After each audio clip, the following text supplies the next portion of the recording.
Maokai, their mid lane played well, their bot lane played well. Didn't really seem like there were too many upsets for them across the board. As we get into picks and bans, Team 1, as we said, on the blue side, have gone once again for the Kog'Maw and the Tristana bans to start us off. So it looks like that 1907 Fenerbahçe are going to stick with what they did before. Before, they did ban away the Galio. Now they have to debate. Okay, debate is over. They're going to ban away the Kalista. Things like, having a look, Xayah could be a high priority, but Team 1 eSports is saying, no, we really value that Lulu. It is a big pick for 1907 Fenerbahçe. Japon, during the group stages of the play-ins, did put a lot of focus on getting that support pick, and Team 1 are trying very hard to take it away from him. But then I look at it and I say, you've still got Xayah and Rakan left open here for 1907 Fenerbahçe, which is a strong duo if you want it. You can pick the Jarvan that you talked so much about in the first pick and ban phase. And you're guaranteed to get the Rakan as well, because you can see that the Lulu is already going to the other side. So you're guaranteed a Xayah Rakan, you're guaranteed a Jarvan.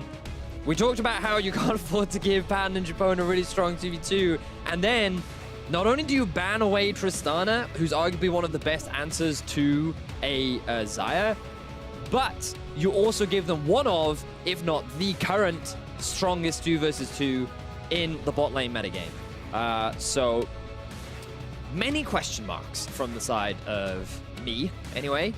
There's always a possibility they have something up their sleeve. We have seen the Varus a few times across this tournament for specifically the laning phase, and that is what they're going to lock in here.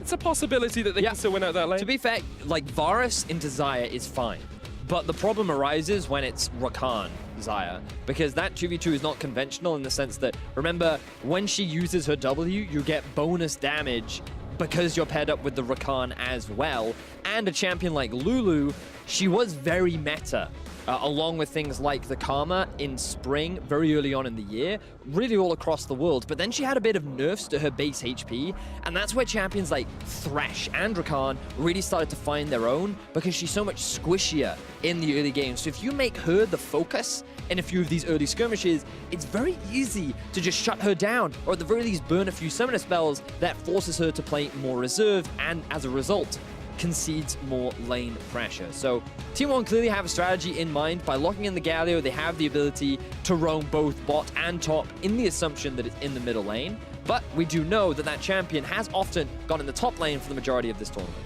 So there's a few bans here that I want to talk through. Because we're seeing jungle bans coming out from Fenerbahçe, I think that Jarvan is probably in the jungle. Because we see a Lucian ban from Team 1, I think that Galio is probably in the mid lane, because Lucian is such a common counter pick for it. I wonder if we'll see Thorgrin bringing out his Maokai once again up towards that top lane. You would expect so. I think that they've got plenty of damage with the Xayah, the Corki, and along with the Jarvan in terms of the early game, where he'll transition into a bit more of a tank later. Just round things out now with a big beefy front line to make sure that you have some kind of follow-up from the engage of the Rakan, unless, of course, that pick gets taken away from you in advance. But it does give 1907 Fenerbahçe the ability to counter-pick now. Things like the Cho'Gath is still available, Gnar is also another option that Thorgrin could go for. And Thorgrin is so confident on so many different champions. Team 1 will lock the Rek'Sai as their jungler for Forlana, an aggressive early jungler. We want to see a little bit more aggression from him in this game. He wasn't really able to take those early kills as we expected from him in game 1. Very concerned about the damage from Team 1 eSports right now, though, because yes, you've got this amazing ability to dive onto the backline. You can engage with the Rek'Sai, you then have the follow-up from the Maokai, and you have the additional CC and damage reduction from a Galio too. So much engaged power comes from this comp from Team 1, and around the mid-game, level 6 to level 11 is where this composition is really strong, especially with the Varus. But in the late game, this composition is really going to lack that damage. And when you compare that to a Corki, a Xayah, both scale incredibly well into the late game, along with the fact that Cho'Gath is one of the few tanks that, thanks to his ultimate, can really chunk out other tanks as well. I'm concerned for Team 1 and their ability to play in the late game. It's going to be very reliant on them to get early lane leads, utilizing their ultimates around the map. And that's what we wanted to see from Team 1 coming into Game 1. That was how we expected them to play. They're much more an early focused team than a team that focuses around having strong late game team fights. Fenerbahçe, on the other hand, are that later game team that enjoy getting to the team fights and having those longer drawn out games. So we'll have to see if these teams can play towards their conventional style coming into Game 2 of this series. Well, we shall see, because remember that Vert, very well known for his split pushing style. The most success we've seen from Team 1 is when they're allowed to play the 1-3-1 kind of composition, but they have effectively drafted a bit more of a team fight comp that is reliant on utilizing the level 6 spike of champions like the Galio. So we're going into Game 2 completely reset for both teams. Let's see if Team 1 can be the team to get that early advantage this time around.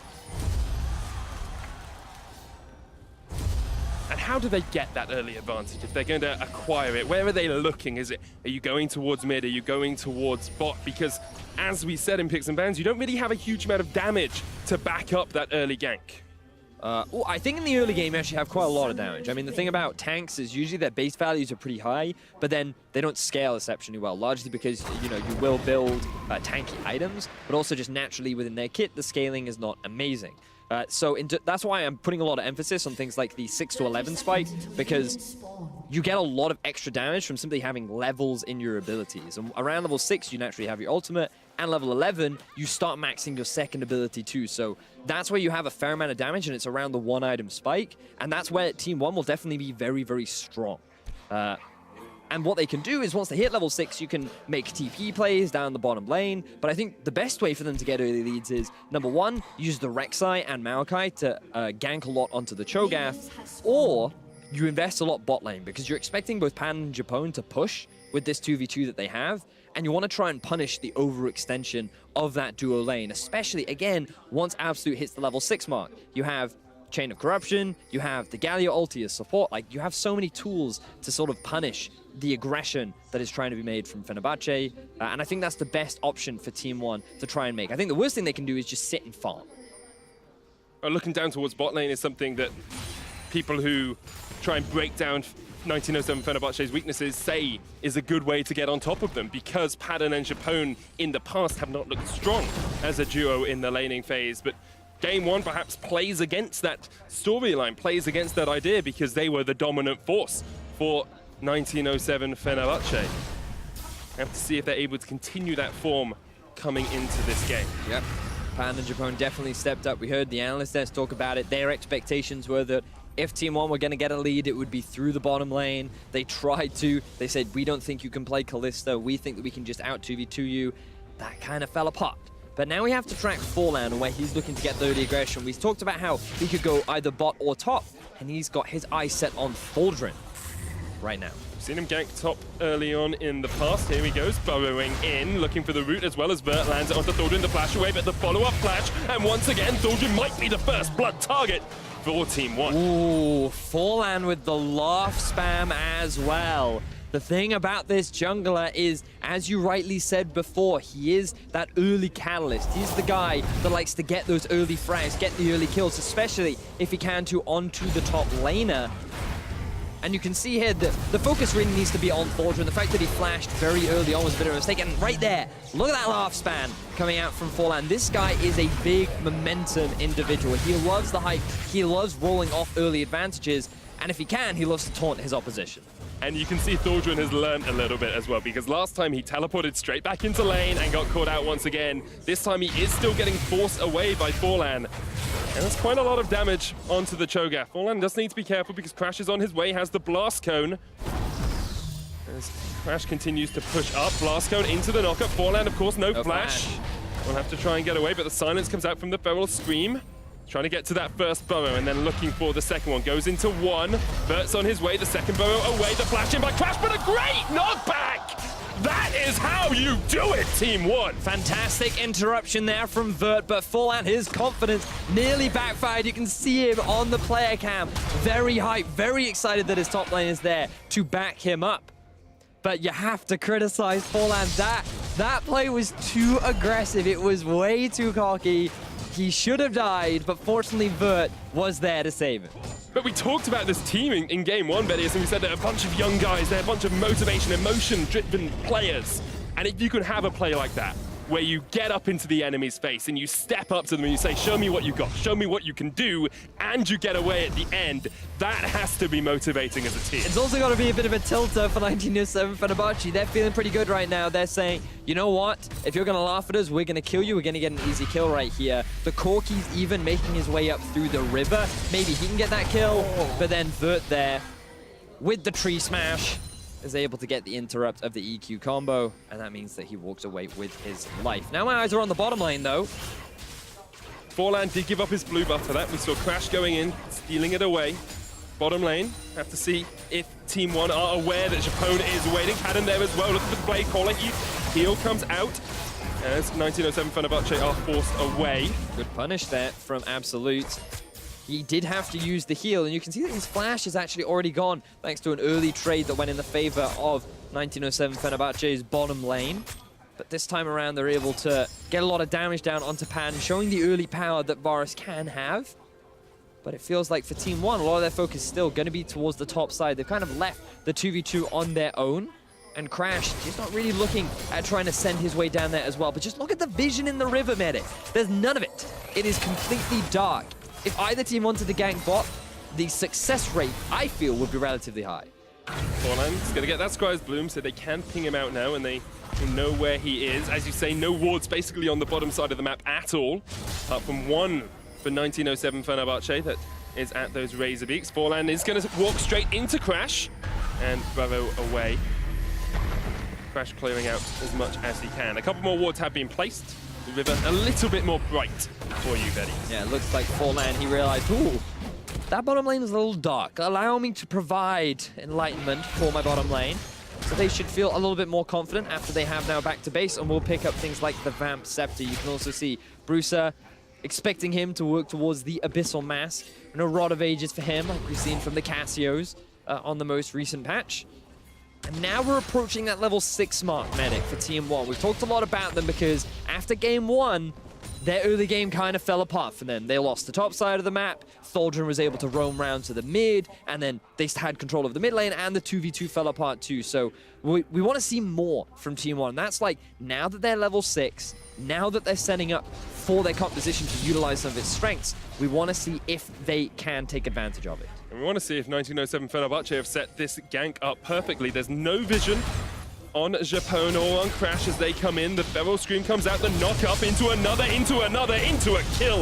Eventually, you have to expect it, though. Vert is going to flash away. Thaldrin's looking for the chase. Does have a flash of his own, but Vert, I am sorry, my man. I predicted that you'd die and you escaped, rising from the grave like Lazarus. Another beautiful play from Vert. Earlier on, he gets the outplay onto Crash and he keeps his jungler alive. And in a 1 versus 3, this guy is able to turn around the gank and walk away with his life. Yes, it costs him his flash, but think of the pressure that one will gain now in the bottom lane. You can already see Forlan making his way there. That's going to be so much turret damage that both Absolute and Redbird will be able to get down. Pan's going to lose so much pressure, and even though he's still ahead in farm, it's going to give a bit more freedom for the bottom lane of Team 1 as that gank went awry for 1907 Fenerbahçe. And it was that second rotation of ganks where we started to see Team 1 fall behind in game 1. They started to trade kills rather than just get kills for their own. And I was sure that Vert was going to go down, had no vision at all of 1907 Fenerbahçe advancing. But instead, he escapes and he opens up the map for his team. Forlan's going to start up the Mountain Drake. He has been the superior jungler thus far in this game. So far, he has indeed been. But Crash is making his way towards the Mountain Drake. His spidey senses are indeed tingling. But then he's like, aha, I see a giant stone golem making his way towards me. So I will back away and just hand over the early Mountain Drake in favor of Team 1. So what we can say is that the early game definitely going better in favor of Team 1 eSports this time around. You have to give a lot of the credit to Vert. Early on, at the beginning of this series, we said how Forlan was kind of the early fragger, the guy that gets those early leads. But really one of the big carries of this team is Vert. Typically, we see him on split pushes. Normally, we see him playing that 1-4 style where the 4-man unit plays around the pressure that he generates. And I feel like in game one, we never really saw it. It was all the Thaldren show. This guy was really a big contributor to the success. But now I feel like we're seeing a little bit more of the individual skill of Vert and what he can contribute to the team when he's allowed to do so. And while he is on Maokai, I'm pretty excited to see what he can do for the rest of this game. I'm seeing how strong Vert and Maokai can be. Thaldren in game one, absolutely dominant, as you said. That kill participation setting up so much for his team. That's what we want to see from Vert in this game. At the moment, just trading in to Thaldren, smacking the face of the Cho'Gath. And it's really important that we highlight Thaldren as well, because we do describe him as the pillar of the team that allows some of the stars like Frozen and Padden to really shine at the top of it. And it's because of his ability to roam around the map, it's because of his impact in these fights, and it's because he's just the catalyst for so many things that 1907 Fenerbahçe set up for themselves. So two really talented top laners going head-to-head. Game one, it was going in favor of Thaldren. But game two, things looking good for Vert in the early game. Frozen going in onto Bruiser. Crash with the knockup will connect as Bruiser puts down the Winds of War. Good knockup onto the Jarvan as well. The Cataclysm flashed away from. And once again, we see a Team 1 member escape a gank. It's starting to get frustrating for 1907 Fenerbahçe. They failed to kill Vert. They failed to kill Bruiser. These early tanks walking away with their lives, yet to use their ultimates to try and make a side lane play. But while all this has been happening, Forlan has been just sneakily jungling the entire map away. He gets the early Matin Drake. He's going to get himself this early Rift Herald. And this will allow Team 1 to open up the map in this early game. And things going much more even this time round compared to what we saw in game 1. However, there's still that clock. There's still a timer for Team 1. They do have to make these plays between the sort of level 6 to level 11 to perhaps level 15 before Fenerbahçe are able to really scale up, because they have double AD carries. They've got the Cho'Gath tank as well. If you're Team 1, you'll be worried if the game is this even in 10 minutes' time. Oh, you certainly will be. And just look at the 280 carries as well. Pan off to another fantastic laning phase.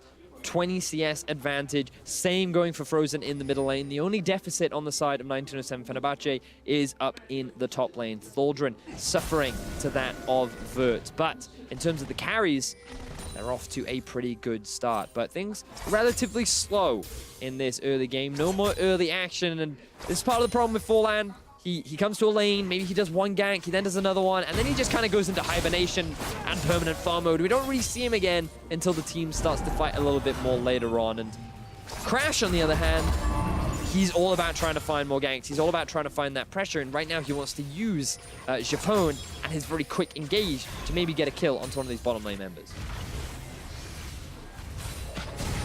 Turns out he's not. He's not. He's in fact, he's not. I was giving him the space in case he wanted to do it before I made my next point, which was deep vision here, Vedius. Look at the wards being placed by 1907 Fenerbahçe deep into the jungle of Team 1. They have a track on Forlan a lot of the time. They have actually both just expired, so this point doesn't sound as good because the wards have just disappeared, but I promise you, they were there. Now, teleport's available for both top laners. I feel like we're going to see a fight right now. Forlan gets the red. But he will steal that one away, so he's pretty happy. If you could stop predicting fights, Vedius, that'd be great, because every time you do, no fight happens. Got it. So tell me that there's not going to be a fight, and then we'll have fun. I don't think... All right, got it. I'll bear that in mind coming into the next few set of exchanges. But now, speaking of skirmishes, Team 1, they're like, aha, so after our skirmish in the bot lane, we know you're going to back away. We know your blue buff is up as well, because we can see the timer. So Forlan's like, I'm just going to go steal away your red. And there's not much you can do about it. No vision from the side of 1907 Fenerbahçe in the top half of their own jungle. You can see Thaldren making his way through the tri-brush, but Vert very quick on his heels. So nothing really going to come about. They do still have the Rift held in their back pocket, Team 1. So I'd like to see them perhaps looking for a play. Forlan dancing around the top lane, scuttling in onto Thaldren. Here comes the Nature's Grasp as well. Will cause Thaldren to flash away, and here comes the Rift Herald. Harriet is going to join us on the Summoner's Rift for the time being, as Thaldren tries to defend in a 2v1 scenario. Thaldren very quickly clears out that minion wave. That's going to be a fair chunk of damage onto the tower, but it will not drop. Both Frozen and Crash, you can see on your minimap, making their way up to the top side as well. And Bruiser, we're just hanging around, basically saying, ooh, I have my ultimate ready in case of an emergency. But instead, nothing comes about it. You know, I had this great conversation with Rusty earlier on, where I find it impossible to say Brucer without an Australian accent. Whereas when you speak to an American, it sounds like an American name. It's a fascinating, fascinating discovery I found. Just wanted to share that with you. It's informative, at least, Vedius. It allows me an insight into your mind. I don't know if you want to go in there. That's not somewhere we want to be. Let's bring it back to the game. Having a look at the items that have started to be picked up. Vert has a Spirit Visage up towards the top side. You've got a Blade of the Ruin King, first item on Absolute. The Trinity Force on Frozen is a strong power surge for 1907 Fenerbahçe. It's also quite interesting that Absolute would choose to go for the Blade of the Ruin King build rather than the Infinity Edge or Essence Reaver options. We may even see the Rage Blade come out from him this game. We'll have to see, keep track of it as the game progresses. But Fallout, he has caught out Japone. Chain of Corruption comes out as well. They're trying to lock him down before he can jump away with the quickness, and they will take him out. Team 1 coming in. Here's the hero's entrance onto Fallout. Brulsa has joined the fight. The teleport's joining as well. Thordrin is in that front line as the rest of Team 1 push forward through the 1907 Fenerbahçe team. That's going to be a dead choke out. That Blade of the Ruin King is doing work. Brucer gets taken off towards the side, but here come the kittens. They're on a chase. They want a taste of Frozen. He's going to use the cleanse, but immediately caught up. And Team 1 continue to advance, continue to push, and continue to get kills against 1907 Fenerbahçe. This is the best scenario for Team 1. They want to be fighting at this point in the game. Vert, he comes in with the teleport. We talked about how he can be one of the big carries for his team, and his impact in that fight was phenomenal when you combine the confidence that Forlan showed in that exchange. He was not afraid to go for that 1 versus 3. He was not afraid to go straight into the thick of the opposition because he knew he had Brucer on his back. He knew that Vert would be ready and waiting, but now Vert has been caught out. And he's dead. He is indeed dead. That is a 1 squished up Yordle. So Fenerbahçe, 1907 Fenerbahçe rather, will be able to get themselves a kill back. And although Team 1 are the team that are getting these kills and getting the Mountain Drakes, the gold is still perfectly even between these two teams. We're only 4 minutes away from that 20-minute mark, only 4 minutes away from the point where I said Fenerbahçe would be very happy to be even because they scale up a little bit better. And Team 1 need to take a couple more of those fights to be able to actually accelerate this game. Exciting, okay? It's certainly very exciting. So let's see how you didn't predict a fight here. Yeah, exactly that. So what you're going to see here, the big thing you need to track is the teleports from both teams, because this is a bad setup for 1907 Fenerbahçe because they've already lost their engage tool right at the start. But now Absolute and Redbird zoned away from 2 members. So it's effectively a 3 versus 2 on the top end, while it's a 3v1 in the bottom end. And so it's just a matter of who can kill that front line first. And Patton, he hasn't even completed his first item yet. So he doesn't do the same sort of damage that Absolute does. After that early Blade of the Ruin King that we were talking about, it gives you that extra bit of damage. So they very quickly make their way through Thordrin. And Forlan, he's just sitting on the front line. He's soaking up damage. He's baiting the enemy team towards him. I'm surprised he didn't spam his laugh again because he was just drawing the attention of Kras and saying, chase me, chase me, chase me. Oh, look, I now have a team behind me. You're going to lose your life. So Team 1, they found a fantastic fight, but it's yet to translate into a significant gold lead as of right now.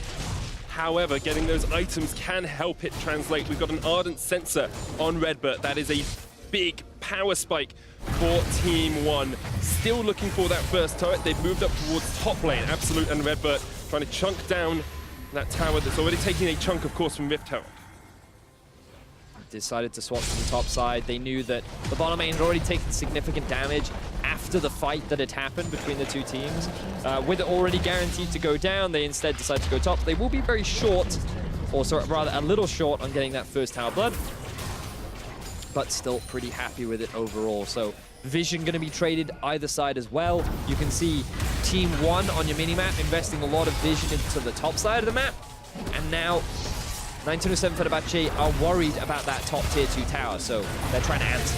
Forlan engaging onto Japone here, trying to get the quickness out as well. Knock up into the double knock-up. He does escape, but here comes the Void Rush for the kill, and they'll get the second knock-up. They're just diving, Vedius. And Team 1 secure 2. Thordrin will finally nom down on a bit of Zersai as the Queen falls for Forlan.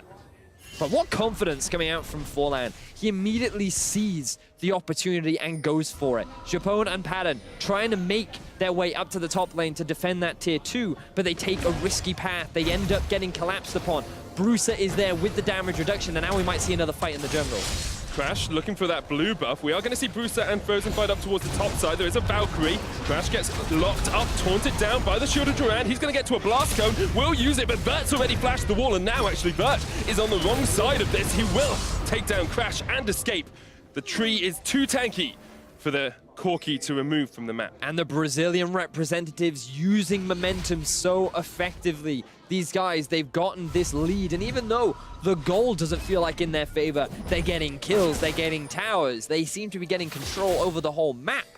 And that just is not stopping them from forcing these plays. But now, Absolute, he's in some trouble. Has to flash away from the second knockup. Tholjin doesn't have Beast, but has a huge amount of damage on that Cho'Gath. And Redbird, without mana, wasn't able to protect his AD carry. Surprised Absolute didn't just throw out the ulti preemptively there, but it looks like maybe they want to try and defend this top tier 1. We're going to have a look back at how this fight came about. And again, this is the confidence that I was talking about. Fallout immediately onto Japone. They know they can win this 2 versus 2. Good interrupt there from Brewster, and then the immediate fallout from Redbird. Then they go, you know what, we can dive. It doesn't matter. Patton, he doesn't have his ultimate left up. I'm a Rek'Sai. I've gone for an early Tiamat and an early Phage. I have plenty of damage. And they're able to get themselves a double kill down onto the bottom lane of 1907 Fenerbahçe. So really great stuff from T1 Esports this time around. Great to see that even though they fell at a pretty significant deficit in game 1, they are not letting that affect their mentality in game 2. Morlan engaging onto Padden, looking for the chase with Absolute. The charm comes out from the quickness. Teleport join the fight as well, because here comes Vert. The root is going to land. Does keep Padden safe as Japone takes it up for his team. The chain of corruption there from Absolute was a mile wide. Vert's continuing to chase in. Feather Storm, here's the hero's entrance, looking for the knockup onto Tholjin, lands it at the right edge of it, but meanwhile in the mid lane, Boza continues to push, and Team 1 have invested a lot up towards the top side of the map. Crash is not done yet. The taunt comes out, the double knockup, and now it's up to Absolute to actually join this fight. The polymorph comes down as Fenerbahçe Crash will just about escape with the heal. The mid-second tier tower is being pushed in by Frozen. Beautiful team fight from 1907 Fenerbahçe.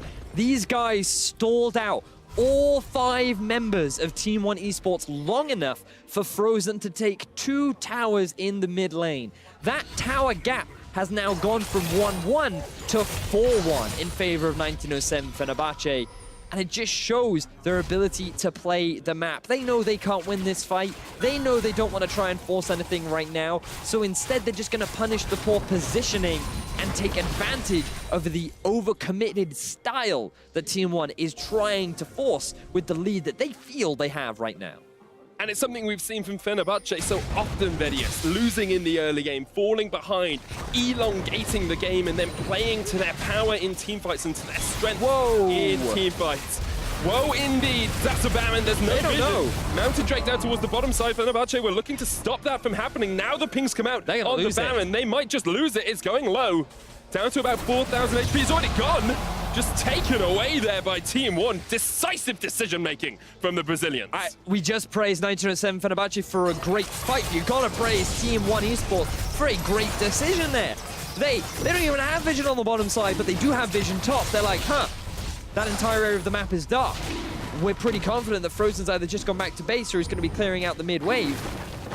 We can rush this. We can actually do this very quickly, and they just clean it up without any kind of answer from 1907 Fenerbahçe. The gold instantly evens up. Team 1 Esports get a tier 2 tower up in the top lane. And Medic, this is the kind of game we wanted. Much closer between the two teams. No early dominant start, but I'm still concerned for the late game team fights for Team 1. Where will their damage come from?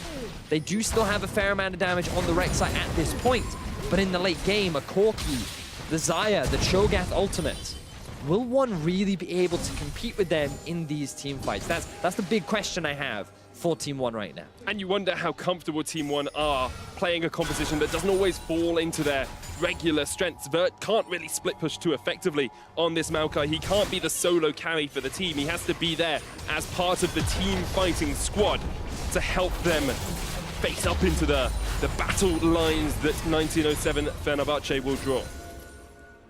Indeed. Indeed, a wise choice. Tholjin, perhaps wisely sitting in the bush, because Absolute steps too far forward here.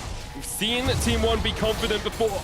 That was great from Red Bert. The immediate polymorph, the knockup will come out, but they force Thorgrim back. And Bert is actually still split pushing on this Maokai. They know he's got teleport up in just a short while, and they're just looking to pressure and pull 1907 Fenerbahçe across the map. They're utilizing this Baron pretty well. Finally, Team 1 eSports actually have the gold lead. The CS advantages that 1907 Fenerbahçe had been able to build do not mean that much anymore. Thanks to the Baron and thanks to the towers that Team 1 have been able to pick themselves up. Very back and forth game. Still undecided as to who will be able to take this one. I feel like one big fight is going to be the determining factor at the end of the day, Medic. Now you've predicted a fight again, Medius. Oh, no. Have side lane it's pushing. literally now the rest of the game is just macro. I can hear Deficio squealing with excitement at home. Now, Team 1 eSports, they've made their way towards the mid. They're going for the engage. Engage with the charm. Here's the hero's entrance as Absolute jumps out of the back, but Frozen dives all the way in with that Valkyrie. Crash has already crashed and burned in this fight as Borland looks to go aggressive. They need to be cautious because Frozen is on the backside of this, and he's got a lot of damage on that Corki. The lockdown onto Bert. Japone knocked up another kill. A great double taunt with the shield. Thorgrim in that front line. He's already got one. Bruiser killed. Bert jumps in. Still Frozen up towards the side. Thorgrim will fall. It's a double for Absolute. Team 1 keep going. They keep pushing forward. They cannot quite get the final two members, but Team 1 take the fight, and they're looking. Borland dives in, says goodbye, and Team 1 are not done. Fenerbahçe scattered to the winds as Absolute chases down Bannon, but Bannon can't do it. Team 1 get the ace. Team 1 get the fantastic team fight finally going in their favor. We've criticized this team so much for their inability to fight, but right there, they demonstrate that they can bring it to 1907 Fenerbahçe. They're able to win out the fight. They're able to get two massive towers, and they are the ones controlling the pace of this game. And how the tables turn from game 1 to this game. Let's have a look at how this engage happens once again. So Japone, he tries to get a collapse onto the main damage dealer. Everything looking good, but then the Galio arrives. The team is split up. Look at the work that Bert is doing on the back line, zoning 3 members away. And Frozen, he doesn't feel confident to actually engage on the fight. Bruiser then comes to the forward line, and he's like zoning. And it's all allowing Absolute the freedom to deal the damage. Yes, Medic. I gave a lot of criticism to this composition because I said, where will the damage come from later? But what I didn't accredit was the fact that there is no reliable backline threat onto Absolute. Every time Crash goes in, there is so much support from the Lulu, from the Galio, that it's really difficult to just instantly nuke him down. And right now, 1907 Fenerbahçe are realizing, oh no, we don't actually have enough to kill the Varus, and he's just going to keep picking up kills. Yeah, Thorgrim caught out polymorphed, and he's not going to be able to escape from Team 1. 13 kills to 5. Now a 4,000 gold lead has been extended. A 6,000 gold Baron power play of a Baron they did not deserve to get. They should never have been able to secure that Baron, but great vision control and decisive shot calling from Team 1 have set themselves up for success in Game 2 of this best of 5. Oof. We're well on our way to having a series on our hands, Medic. And it's so indicative of the way these two regions play against each other as well. Across 13 games, it's 6-7 in favor of Brazil. So even between these two regions, so close when it comes down to these big series. And you just have to keep your eyes on the player count in these fights as well, because this is a very young team, not a single member over the age of 20. A lot of the Brazilian fans were not expecting this team to be the representative. They wanted the more stable rosters, the more experienced rosters. INTZ, Pain, Red Canids, one of these teams to be that representative. And when you looked at their performance in Group B, there were a lot of concerns. People are like, oh, will they really be able to match up? Will they really be able to perform? Well, here in Game 2, they are saying we can. They are saying, yes, we can compete with many of the other emerging regions, and this is an impressive Game 2.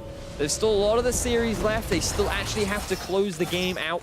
The scaling is still very good on the side of 1907 Fenerbahçe, but it's nice to see that for a team that relies very much on momentum, energy, excitement, that after a crushing defeat in Game 1, Team 1 eSports were able to reset and come back swinging in Game 2. And you can see how much Team 1 are funneling into Absolute, giving him both the buffs not keeping the blue for Brusa in that mid lane. Now setting up vision control around this Baron. There are some wards for 1907 Fenerbahçe and that Scryer's Bloom that will spot out Forlan as they push forward. Once again, Vert is in that side lane. He's doing what he does for this team. He's drawing attention across the map and opening up areas and avenues of Summoner's Rift for Team 1. Now the Baron will respawn. This is definitely going to be a big objective. 907 Fenerbahçe not going to want to give this one away for free. And you've got to remember, Padden in these fights will be the player to watch out for, because he's had a lot of hype surrounding him when you get to this point in the game.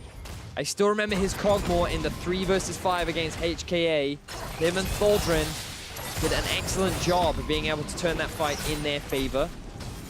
And I can't shake off that feeling that this team fighting prowess of 907 Fenerbahçe could still be a big factor in turning this game in their favor. So, Team 1, though, they still have the gold lead. They still have this very strong AD carry in Absolute, who can't afford to be underestimated either.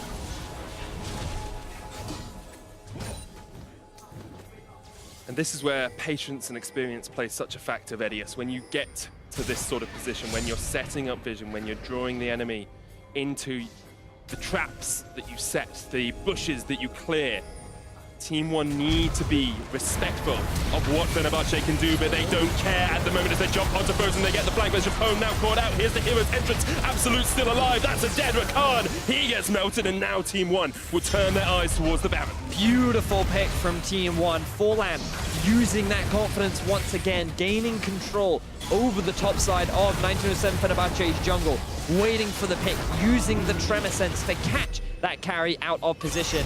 And now 907 Fenerbahçe, they want to try and steal the Baron. I don't know if Crash can get there in time. Flashes in, he does not get it. Forlan secures, and he can spam laugh all he wants because he is laughing all the way to the bank. The root lands onto Thaldrin as 1907 and Fenerbahçe are running for the hills. Redbird will get the root. There's the double for Forlan. 17 to kills to 5. Team 1 are looking dominant. They have the Baron. They have all 5 members. They still have a TP on Brusa as well. This looks like a game win for Team 1. It is going to require a miracle fight for 1907 Fenerbahçe to be able to turn this one around. I was skeptical of the comp, but they have made it work fantastically as they lay their eyes on the first inhibitor of the game. And what a comeback from them from game 1, where they got just demolished, deconstructed almost by 1907 Fenerbahçe. Team 1 now stepping up and saying, look, we can give as good as we get, taking their first inhibitor of the game. The lanes aren't quite in their favor, so they will back, spend that gold. But look at this catch from Team 1. And again, it's that Tremor Sense from Forlan. He identified who was over the wall. He comes over looking for that pick. The rest of the team immediately following up. You can just see how difficult it is to kill Absolute. He has so much protection behind him. Because of how far ahead he is, he does so much more damage than Pan does. Beautiful execution once again. And Team 1, everything looking great. And we were talking as that Baron got set up about patience and the willingness to wait out a game. Well, sometimes you have to be willing to pull the trigger as well, especially with a composition like this that only really has that 1 damage threat. If you're playing slower fights, it can play against you quite devastatingly. The Ocean Drake picked up for Team 1. They've got double mountain to facilitate that. And it is actually the first Ocean Drake that they have picked up this tournament. Perhaps a good omen for them as they look to close out the game. You had to get the quick stat in there, didn't you? The real quick stat is neither of these teams had picked up an Ocean Drake before this game. That's the true quick stat. And now they have one. So, along with that Ocean Drake, they have Baron and Pad minions. They're just stacking up the wave, priming it, getting it ready to siege onto this tower. But they're also waiting for that top lane wave to hit the tower, along with Brusa in the mid. So they're going for a 3-pronged attack right now. Wave clear, pretty good from the side of 1907 Fenerbahçe for the time being. Half the health on the tower gone though with 1 wave push. They've still got a cannon minion here. Mid lane is pushing in. Top lane, the wave is building. Siege minions up there. Of course, the super minions ready to continue to push down that lane. And Team 1 are playing this patiently. They're puzzled out the map. They are painting by numbers, and they will get their second inhibitor tower. Looking for the inhibitors. Bert jumps in. He just wants to be the front line. The Feral Scream into Redemption to heal him back up. Chain of Corruption doesn't quite connect. Team 1 happy just to slowly eke out the base of 1907 Fenerbahçe. Now making their way towards the middle lane.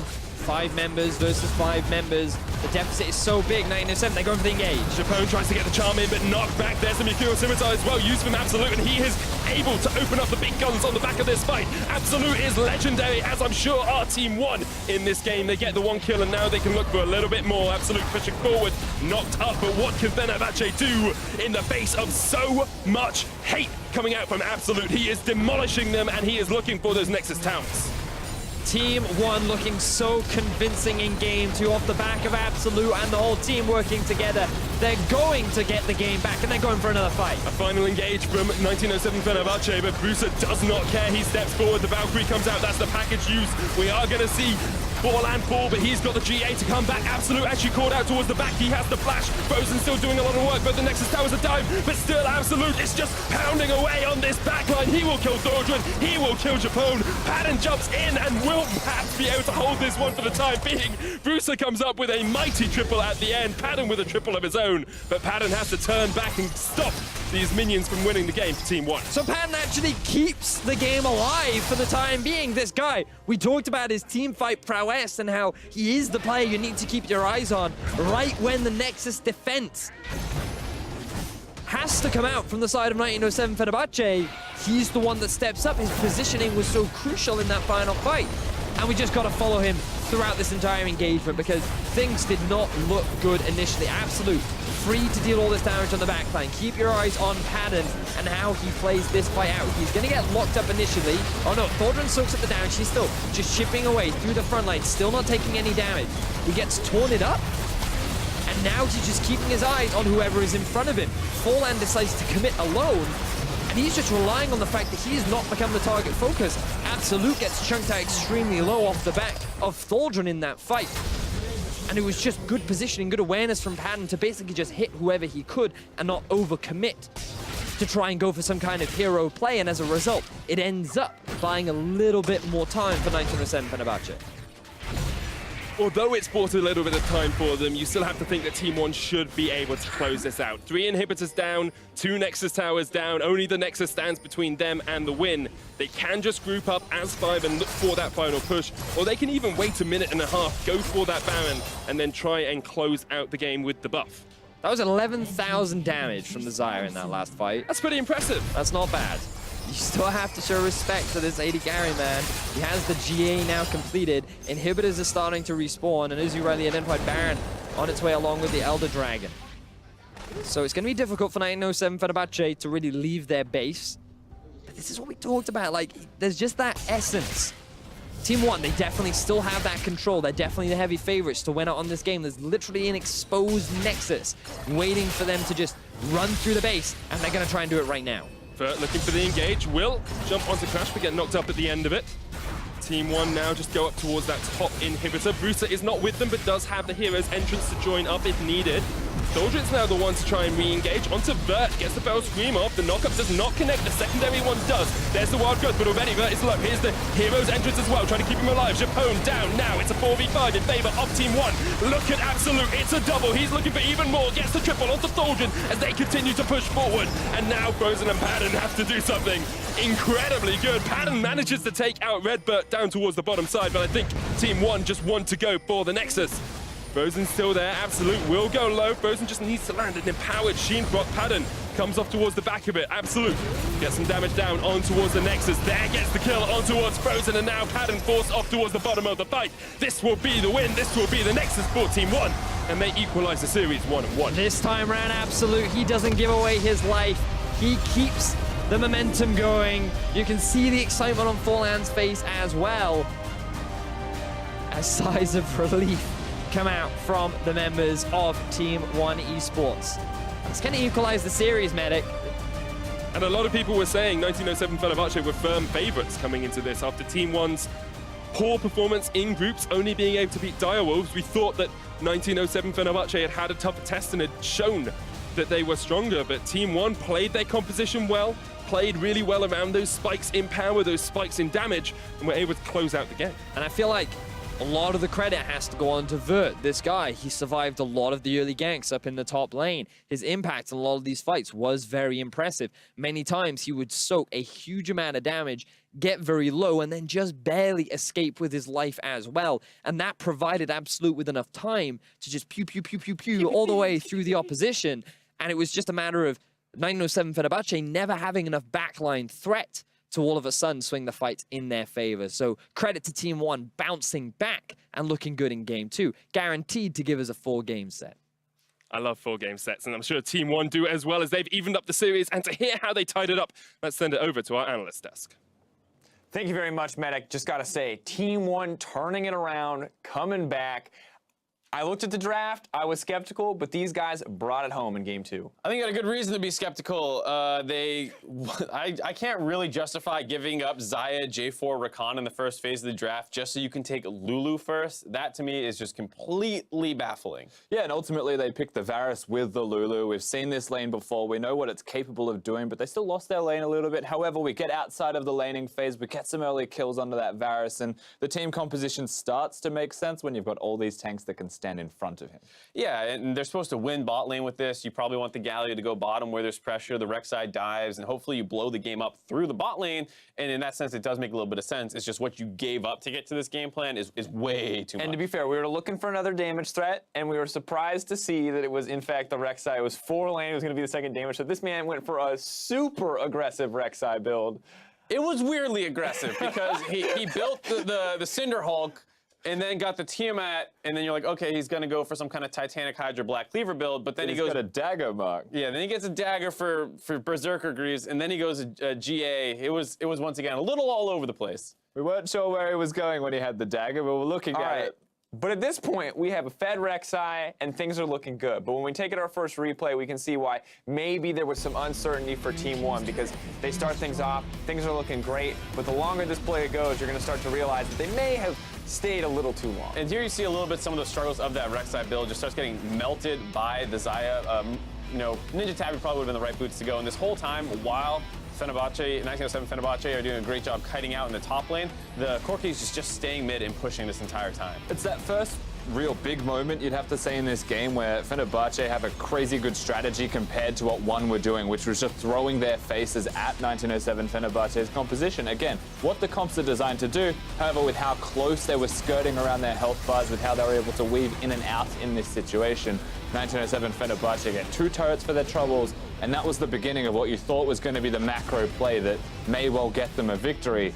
Wasn't the case, because straight after things changed, but very clever in that instance anyway from the Turkish side. And it was also, you know, we were kind of making fun of 4Lane's build a little bit there, but he did have a great early game. He attacked Thaldrun again, set him super, super far behind, which is something coming into the series we were saying, this seems like it's going to be difficult for them to be able to do. We haven't seen Thaldrun really lose laning phase, and when that happens, it feels like FB kind of start falling apart. And additionally, we talked about the power of comfort picks coming in for Team 1, and we look at this next replay brought to you by Acer Predator. You can see how well this team functions when they've got a lead, when they've got an advantage, and when they've got picks they're comfortable with. Yeah, in the corner of your eye, even, you have to keep your eyes on Frozen as he just disappears. You'll very rarely see him again for the rest of this fight, because ultimately it was all about the Varus, and Absolute versus Pattern is basically the 1v1 of AD carries that you'll see when this fight emerges. And try as they might to do the damage here, FB, they don't do as much as what Absolute's able to. Yeah, Vert was really, really tanky for this point in the game. This is also with the Baron buff, because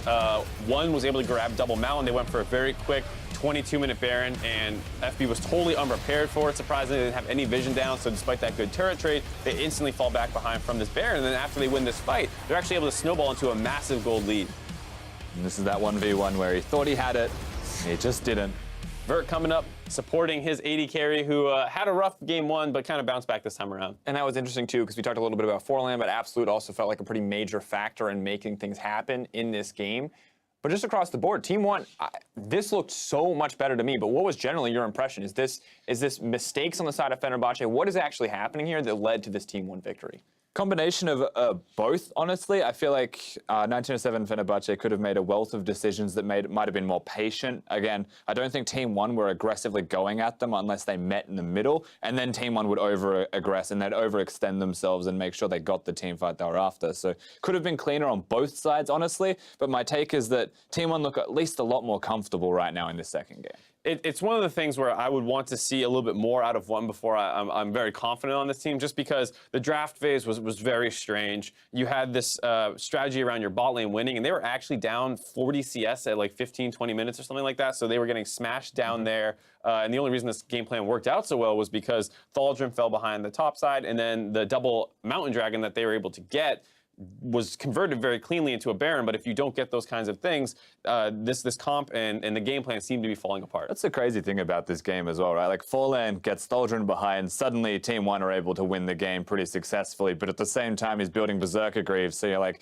really, I guess it's a wish-wash of consistencies from them. You want to see so much more, and even getting the wins with what they currently have, it's impressive, but they could do so much more. Yeah, exactly. But I also feel like we have to praise Team 1 for closing it out with confidence. If we take a look at our final replay, we can see that when you look at this team, when they have a lead and an advantage, they do play pretty well around Baron, exposing kind of some of these weaknesses from Fenerbahçe. This is just really intelligent pathing overall. Looks like they're ward clearing through that typical ramp, but they're actually wrapping around with their engaged tools on the top side, able to catch out multiple members of FB, get 2 quick clean kills, grab their second Baron of the game, and they are able to close it out. There's that one little dip where they all got aced with triple inhibs down, but from that point in the game, it's one of the hardest things to recover from in the entirety of League of Legends. Yeah, nothing you can do to come back from that. But now looking forward, Fenerbahçe back on the blue side, 1907 Fenerbahçe rather. But now, Team 1, even more interesting. Now they're taking Brewster out.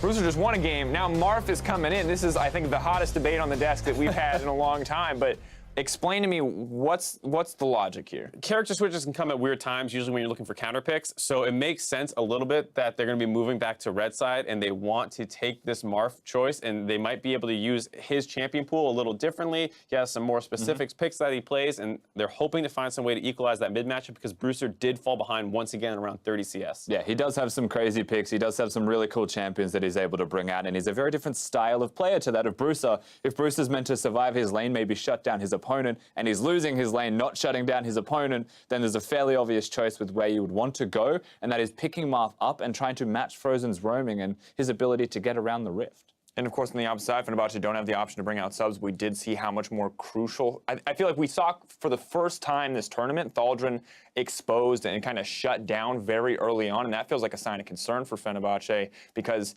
the whole team, as you mentioned earlier, didn't feel on the same page once he was no longer able to be that consistent frontliner. Yeah, right. When you're meant to be the rock of the team, to fall behind and no longer be able to provide that suddenly puts you on the back foot as a whole team because he can't tank. And the one thing I'd want to see is it was a very intelligent path by Forlan. He took the XP Quince, did the 2 camp plus Scuttle Crab on the top side, got up there around 250. Hard for Thaldrin to be